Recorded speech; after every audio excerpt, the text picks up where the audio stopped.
All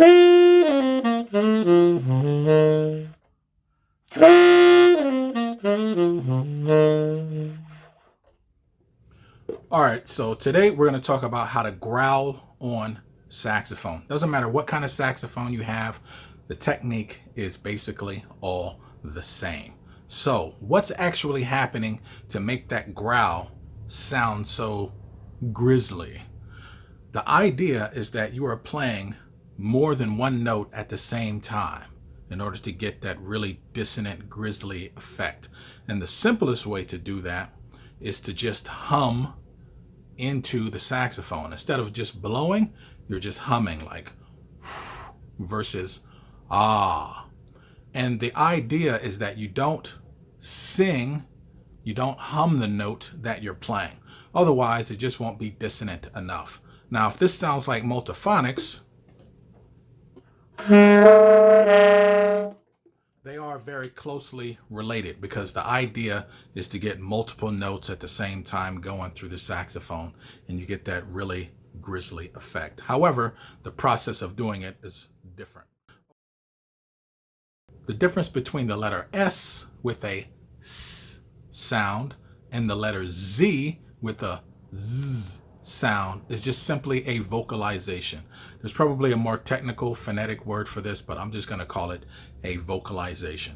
But really, that's all you're doing. Where normally when we play the saxophone, we play with an equivalent S sound. Now, in order to get that growl, we want to play with a Z sound. So you get something like this.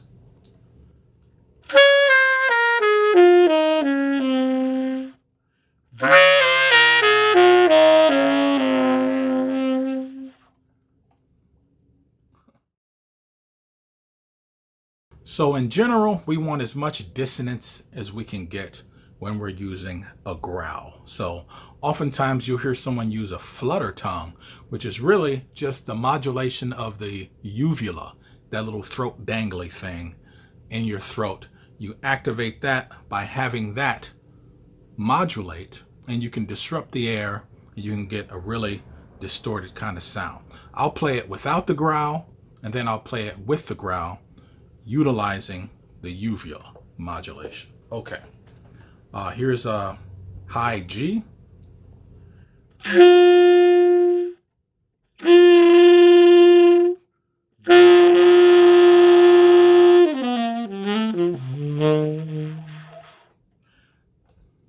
Oftentimes when we're playing Altissimo, we want to utilize some type of noisy effect, whether it be a multiphonic or a growl. More often than not, I utilize a growl when I'm playing in the Altissimo register, because sometimes the fingerings just don't line up with the multiphonic as easily. So here's an Altissimo lick.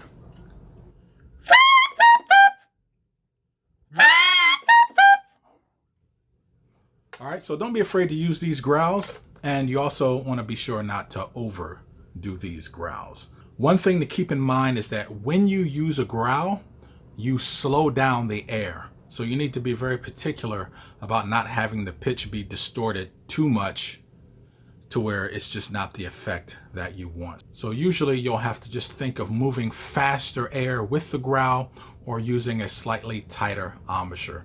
Now, when I start to go really, really high up, growling starts to just become too much of a difference in the airspeed in order for me to hit the notes that I want. So this is the kind of thing that you want to watch out for.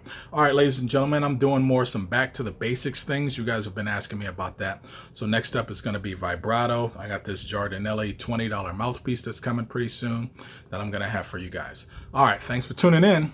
See ya.